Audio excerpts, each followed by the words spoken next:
Lola ni Marian Rivera nagsalita na sa panloloko ni Dingdong kay Marian.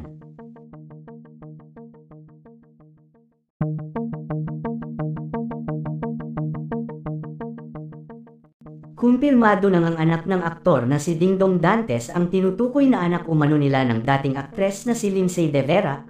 Ito ay ayon sa balitang kumakalat ngayon sa buong social media platform. Mainit ng pinag-uusapan ito online dahil sa kontrobersyal na naging lihim na relasyon ni Dingdong at Lindsay noon.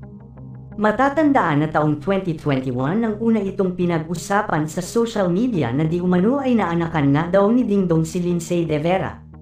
Pinagpiestahan nga talaga ang balita online dahil buong akala ng mga netizens ay isa sa loyal na asawa si Dingdong Dantes. Hindi nga talaga makapaniwala ang mga netizens na kayang gawin ni Dingdong ito kay Marian Rivera. Maging ang pamilya nga daw ni Marian ay hindi makapaniwala sa nangyayaring ito sa pamilya ni Marian at Dingdong. Ayon pa sa source lalo na daw ang mahal na lola ni Marian Rivera ay sobra umanong nasasaktan ngayon sa nangyayaring ito sa pamilya ng kanyang mahal na apo.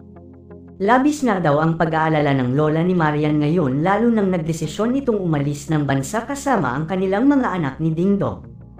Sa huli nais pa din ng lola ni Marian na mabuong muli ang pamilya ng kanyang apo at maayos pa ang kanilang problemang ito. Samantala sa pagkasira nga umano ng pamilya ngayon ni Dingdong, ay unti-unti naman daw itong nakakabawi sa mga naging pagkukulang nito sa kanyang anak kay Lindsay De Vera.